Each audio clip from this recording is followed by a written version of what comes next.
Ketika kita terjebak dalam pusaran keinginan yang tak pernah puas, kebahagiaan sejati seringkali tersembunyi di balik hal-hal sederhana. Di dalam kesunyian dan kesederhanaan, kita dapat menemukan makna yang lebih dalam dan kebahagiaan yang tulus. Rasa hampa itu mengisyaratkan bahwa kebahagiaan sejati tidak berakar pada harta. Seneca pernah menulis, kebahagiaan bukanlah hasil dari kemewahan, melainkan dari kebijaksanaan menghargai apa yang ada. Karena pikiran terus mencari sesuatu yang lebih, jiwa menjadi lelah. Maka, pertanyaan besar muncul, apa yang masih mampu membuat hati berdebar ketika materi hilang? Jawaban itu tersembunyi dalam kegiatan yang tampak sederhana. Di balik pencarian megah, ada kekuatan hal-hal kecil yang menunggu untuk ditemukan. Dan inilah pintu menuju rahasia kebahagiaan yang akan kami ungkap selanjutnya. Sebuah langkah yang mengubah cara pandang Anda. Namun di balik pencarian itu, ada satu pola sederhana yang terbukti menenangkan jiwa. Praktik mengonsumsi semangkuk sup hangat setiap pagi memanggil rasa nyaman yang dalam. Kebiasaan berjalan tanpa alas di atas tanah menurunkan ketegangan dalam tubuh. Menatap pemandangan hijau selama 10 menit menstimulus semangat yang tak terduga. Marcus Aurelius menegaskan, tidak angin yang menentang, melainkan sikap kita terhadapnya. Karena ketiga kegiatan itu menyentuh indera, otak merespon dengan kedamaian. Epictetus menambah, kebebasan sejati datang ketika kita tidak tergantung pada hal luar.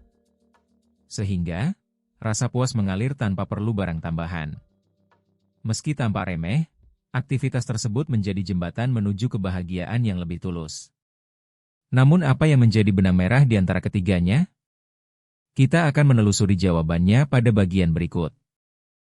Jika ketiga praktik itu menyentuh jiwa, kebijaksanaan kuno memberikan penjelasan yang menenangkan. Lao Tzu mengajarkan, hal-hal sederhana adalah akar dari kebijaksanaan. Karena akar itu mengalir ke dalam hati, rasa damai tumbuh tanpa kerumitan. Confucius menambahkan, kebahagiaan tumbuh dalam hubungan yang sederhana namun tulus. Sehingga, setiap tindakan kecil menjadi benang yang merajut kebersamaan. Dengan memahami inti kebijaksanaan ini, kita belajar mengendalikan hasrat yang tak berujung.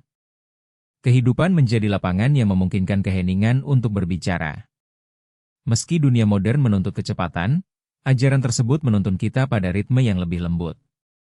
Karena itu, kita kini dapat melihat bagaimana konsep kuno terwujud dalam contoh nyata sehari-hari. Apa contoh konkret yang memperlihatkan kekuatan sederhana itu? Jawabannya ada pada kisah nyata berikut. Menyadari makna itu, kita dapat melihat contoh nyata yang menghidupkan prinsip sederhana. Seorang pengusaha membuka kedai kopi kecil yang hanya menyajikan kopi hitam dan roti bakar.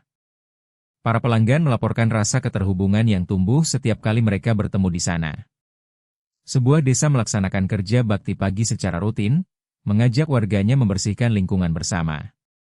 Aktivitas tersebut menurunkan beban hati dan menumbuhkan semangat kebersamaan. Kedua contoh ini memperlihatkan bagaimana ritual kecil menumbuhkan rasa puas yang mendalam. Karena interaksi sosial menjadi jembatan, kebahagiaan meluas melampaui diri sendiri. Dengan menelusuri dinamika tersebut, kita menemukan bahwa kebahagiaan tidak memerlukan panggung megah. Namun apa langkah-langkah mikro yang dapat Anda aplikasikan mulai hari ini? Kami akan mengungkapnya pada bagian selanjutnya. Dari contoh nyata itu, muncul langkah-langkah mikro yang dapat diintegrasikan dalam rutinitas harian. Mulailah dengan menikmati semangkuk sup atau secangkir teh hangat sambil menghirup aroma secara sadar.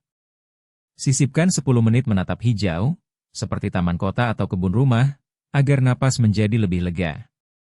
Luangkan 5 hingga 13 menit berjalan tanpa alas di atas tanah, rasakan ketenangan yang mengalir. Lakukan 2 hingga 3 aksi kebaikan kecil setiap hari, seperti memberi pujian atau membantu menata barang. Karena setiap tindakan tersebut menyalakan cahaya harapan dalam hati.